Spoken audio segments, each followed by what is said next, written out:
morning, everybody. How are y'all doing? All right, so good to be here in Cornwall. It's so beautiful here. I love seeing all the spring blossoms. And I'm here to share with you one of my favorite instruments, the didgeridoo. Who knows what a didgeridoo is? Wow, a lot of you already know. That's great. Where does a didgeridoo come from originally? Anyone know? Yes, you in the front. Australia, all right, good job. All right, so I'm going to tell you today about the history of the didgeridoo, how didgeridoos are made. We're going to hear a lot of different didgeridoos. We're going to learn some of the didgeridoo music that the Aboriginal people of Australia, the indigenous native people, have created over thousands of years, because the didgeridoo is actually one of the oldest known wind instruments. They found pictures of didgeridoos on cave paintings that are older than any other instruments depicted in any cave paintings. And we're going to find out why it's so old, but I'll give you a hint now. It's totally made in nature. It's a completely organically made instrument. So before we get into all that, let's hear a little bit of the didgeridoo. And I'm going to play a little bit for you, and you guys just listen and see if you can hear all the different sounds that are coming through.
Wow, thank you guys.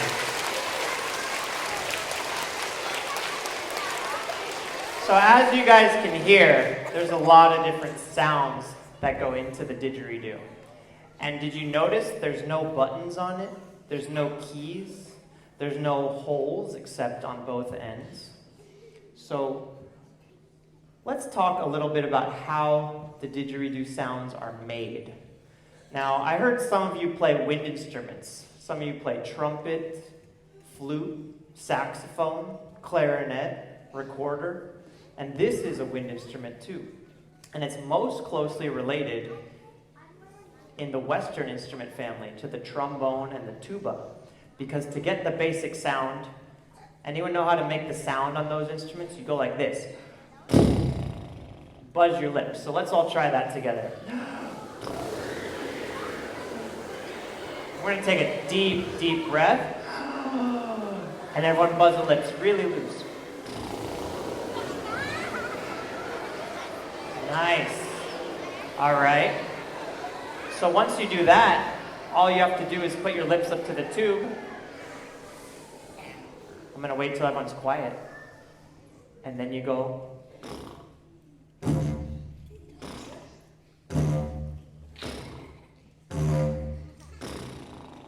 You see how I'm making that sound? Now the next basic sound I make is I start to move my tongue. And I go, wee oo, wee oo, wee oo, wee oo, wee oo, wee oo, wee oo, wee oo, wee oo. And now I do it with no voice.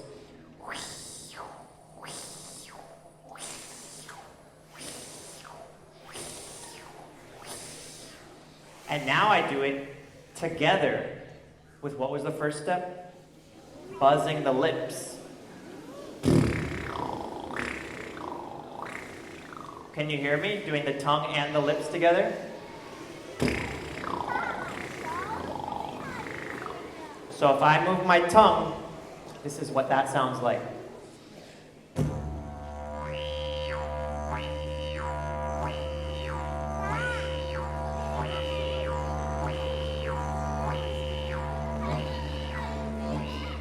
Can you hear the Wii U sounds? All right. Wow. Great audience. All right, so the next sound I make is by moving my belly. And I take big bursts of air out by pumping my abdominal muscles. Imagine you're blowing out a candle.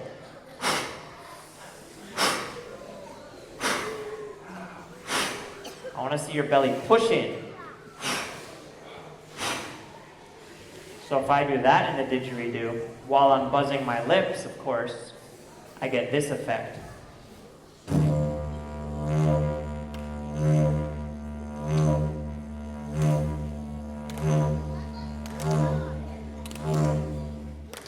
Do you hear my belly pushing in and how it makes the sound louder? Okay. So now, what I do is I add my cheeks to the mix. And I start squeezing my cheeks, and this is where the didgeridoo starts to really separate from other wind instruments. Because this is a very unique feature to didgeridoo and a few other instruments in the world. So I'm going to go like this.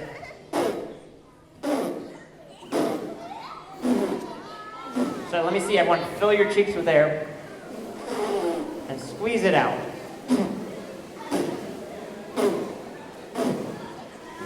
So if I do that into the didgeridoo, this is what I get.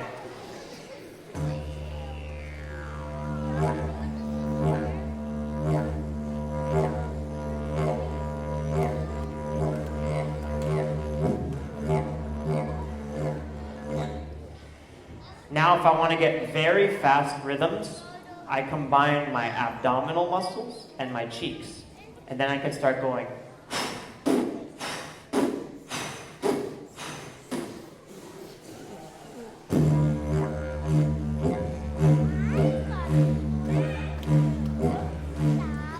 If I want to do very fast, complex rhythms, that's really all I have to do is just combine those two muscle groups.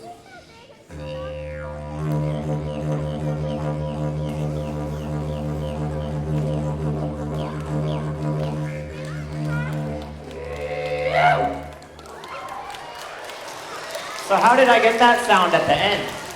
I didn't show you guys yet. How do you think I got that last sound? I can't hear you. I still can't hear you. I was using my voice. I'm just going to give the answer. I was using my voice. So while I'm buzzing my lips, I'm going.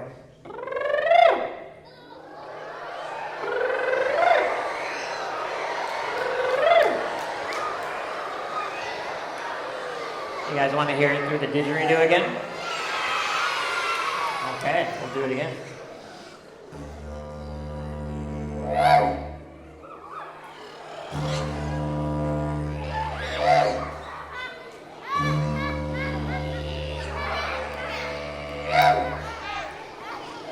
All right, so that is some of the basic sounds of the didgeridoo. And we're going to get into some more playing. But now I want to talk about the history of the didgeridoo. Let's hear about how the didgeridoo was created. So, the didgeridoo traditionally is a eucalyptus log. And we're going to look at some traditional eucalyptus didgeridoos like this one here. I'm going to show you guys in a little bit. I'm going to play that one for you. But I'm going to use this one because this kind of looks like a tree still. And so there was a tree growing in the bush in the outback. And it was just a happy tree. And the tree liked the sun. It had branches and leaves. It was reaching towards the sky, getting water from the rain, growing in the earth with the roots. But then, one day, some termites came And they said, ooh, what a delicious looking tree. I want to eat that tree. And they started eating it out on the inside. And they ate it, and they ate it, and they ate it all the way up. But then a guy came, and he was looking for some firewood. And he said, oh, there's a nice tree. It looks like it's dying because it's hollow inside. So let me take it. Oh, there's some termites in there. Let me see if I can get them out. And that's how the first didgeridoo was played. Or supposedly, that's how they tell the story.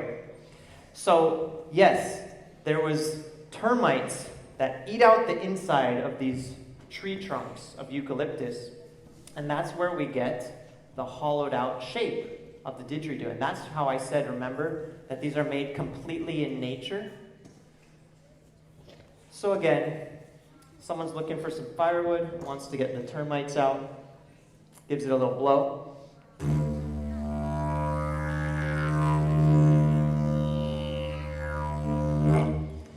And that's how man discovered the didgeridoo.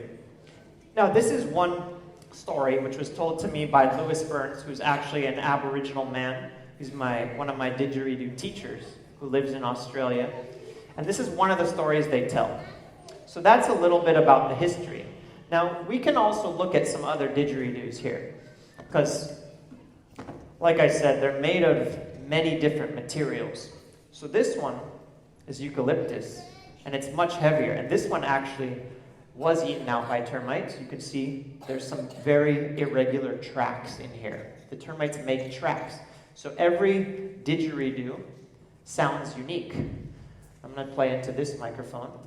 Just check that it's on. Yep, it's on. Okay, so let's hear this one. It's going to sound different than that one, because like I said, every didgeridoo has a unique sound.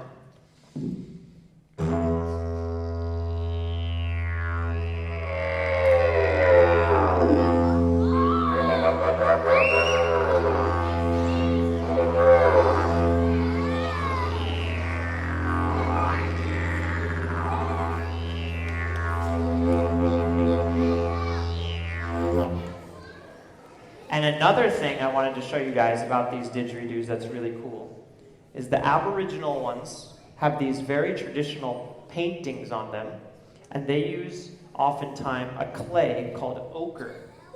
And the ochre comes in red and yellow and white and black, and it's a very earth tone. And this didge we call the River of Snakes, because it looks like there's many, many snakes together that form a river. So that's this didgeridoo.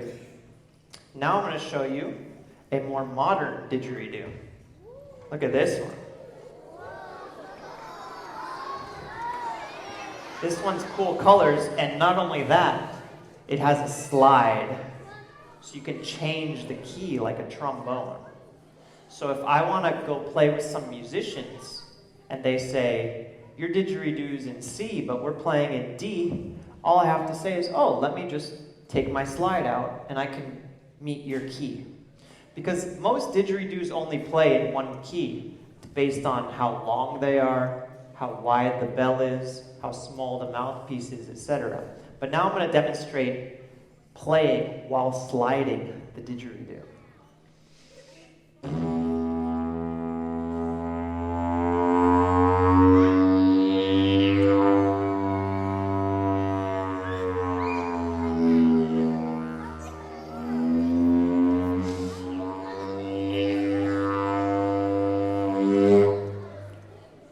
So this is, thank you. This is a modern fiberglass didgeridoo that is very good for playing with other musicians because it sounds good, it's very beautiful, and you can play in multiple keys. So now what I want to do is tell you guys some of the traditional music of the didgeridoo that you might hear when you're in Australia. Because every musical tradition has some story behind it or some deeper meaning. And so I'm going to play this didgeridoo, which is another Aboriginal one. It's got some more snakes painted on it. And I'm going to demonstrate some of the sounds that you might hear in the outback, because so much of the didgeridoo tradition is about imitating the sounds that you hear in nature. So, what are some of the most common animals you find in Australia? Yes. Kangaroos. Great one. Someone else? Elephants. Not in Australia, but we do like elephants. Yes. Camels, also not in Australia, but it's okay. So there's two other animals that we're going to focus on today. They are the kookaburra, which is a bird in Australia, and it is the dingo. Anyone heard of a dingo? The dingo is the outback wild dog. It's a reddish-brownish dog. So we're going to do the animal sounds. And I want, if possible, everyone to stand up, and I'm going to teach you guys the dance moves for the animal song. All right, so the first move is the kangaroo hop. So you're going to hop up and down when you hear this sound.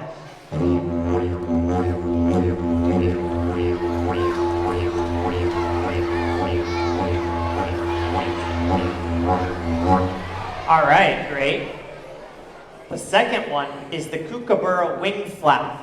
So when you hear the kookaburra sound, which I'm going to show you, you start flapping your wings.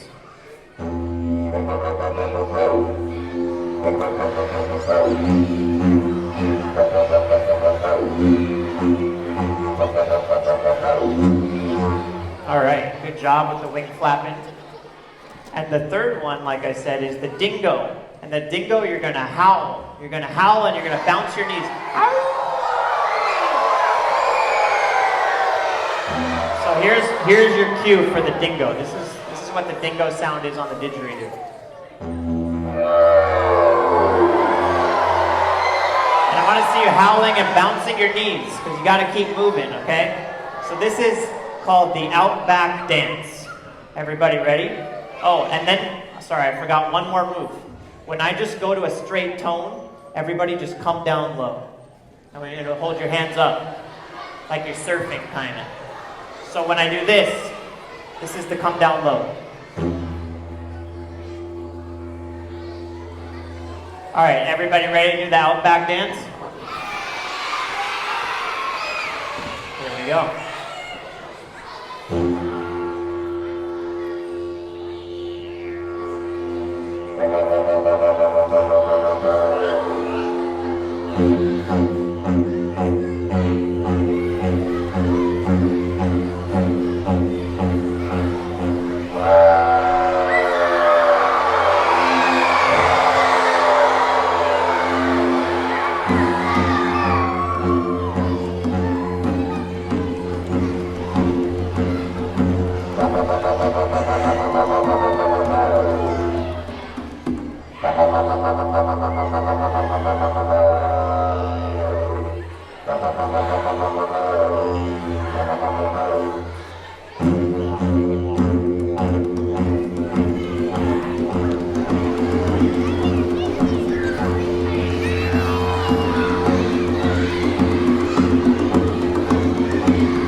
Give yourselves a round of applause. You guys were an amazing dance group right there. Let's take our seats again.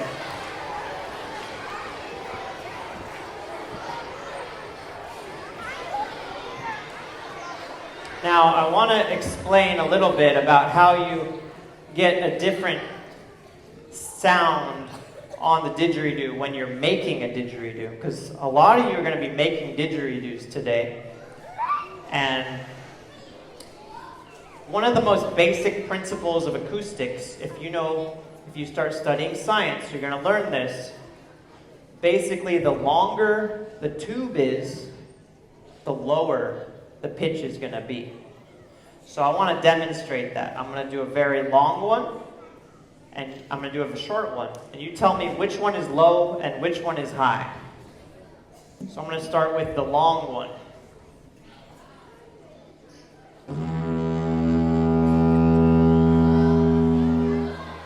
That's pretty low, right? And then watch, I'm going to shorten the tube. And we're going to see if it's lower or higher.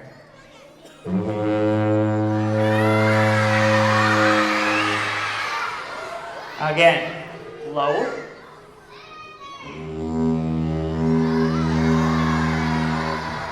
And then I'm shortening the tube.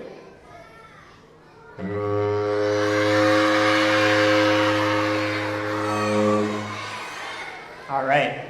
Now, one other factor with the didgeridoo that actually affects if the pitch is higher or lower is how big the bell is. The bell is where the sound comes out. So you see this one has a much bigger bell than, say, this one. It's significantly bigger. You see the difference? The red one is much bigger on this end. So if I make the red one the same length as the black one, which one's going to be higher and which one's going to be lower? Let's find out. Let's find out, because this is a science experiment. I could tell you, but I want you guys to tell me. So, here's the black one first. Black one's fixed length, I can't slide it.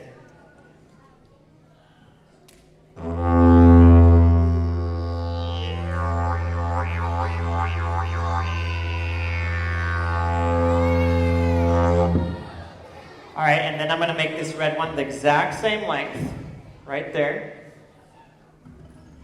And you tell me if this one's lower or higher.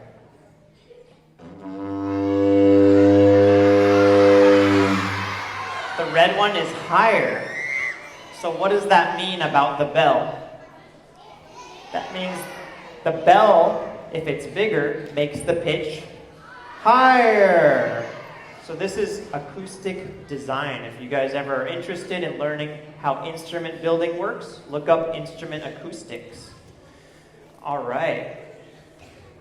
So, before I go on, I actually want to see if there's any questions. Good question. Are didgeridoos the only instruments used in Australian music? Right? That's your question. So there's one other main instrument, which is the clapsticks. And the clapsticks are two sticks that kind of just look like this microphone, and you clap them together. I actually didn't bring them today. And then in other traditional songs, they have dance and singing. So that's really when you go to an Aboriginal music performance, you're going to see didgeridoo, clapsticks, a lot of singing, and a lot of dancing. Thanks for your question. How long did it take me to learn the didgeridoo in didgeridoo school? Wow, that's a great question. So when I was just about your guys' age, I started playing the trombone. And I also played the trumpet a little bit at that time. Anyone play trumpet or trombone? Yeah, I started playing that instrument when I was about 11 years old. So that was over 20 years ago. All right, so we're going to hold off on more questions for a little bit, because I want to show you something else which is very unique to didgeridoo playing, which is a technique called circular breathing. Has anyone ever heard of circular breathing? Some of the teachers have. That's really good. Some of you guys have. Cool. Anyone up in the balcony? You guys heard of circular breathing? Oh yeah, I see a lot of hands. All right, so circular breathing is a way to make air go continuously through the instrument while you're inhaling through the nose. Because try making air come out your mouth while you're inhaling through your nose. Everyone try it. Blow out and inhale through your nose at the same time. Can you do it? Can you make it happen at the same time? Oh, some of you are doing it. Okay, so you can already do circular breathing. Great, we got a lot of experience here. But what I wanted to show you is that I'm going to be playing the didgeridoo, and I'm going to be inhaling through my nose, but you're not going to hear the sound drop out at all. And I'm going to put the mic right up to my nose so you can hear me breathing in.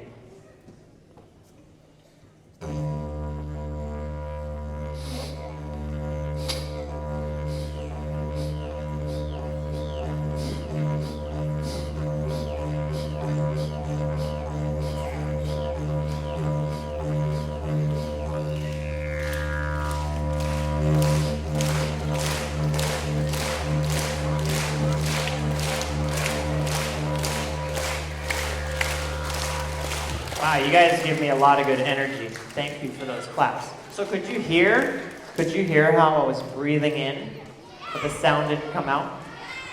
So let me teach you what I'm doing, okay, with circular breathing.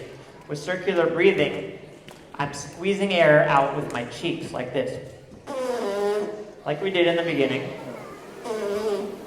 And at the same time, I'm inhaling through my nose.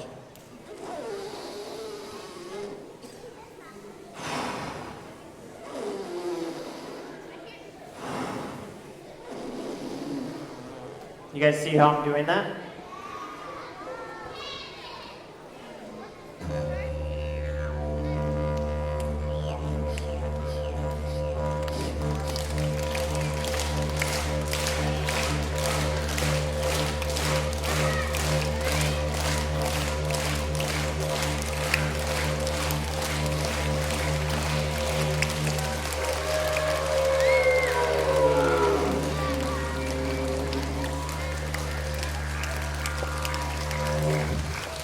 All right. Awesome. All right, so I want to play a little more upbeat music for you guys. So everyone is welcome to stand up, and we're just going to have a little bit of a free didgeridoo dance. So I'm going to play the drum, and you guys can do any dance move that you want. I'm going to play the didge.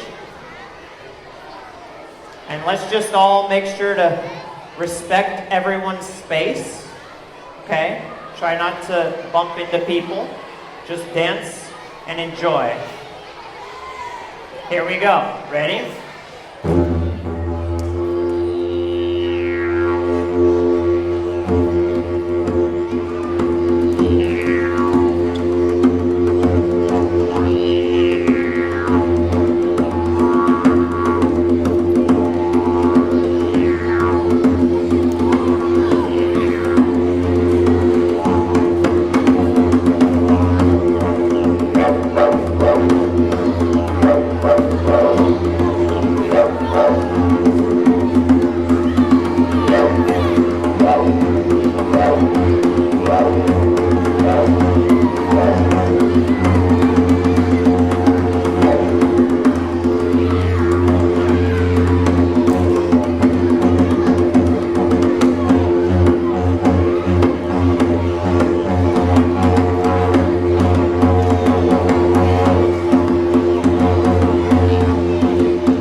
Thank you. So, since you guys are a pretty advanced audience, I want to teach you a few of the rhythms that I do. So one of them goes ha, ha, ha, ha, ha, ha, ha,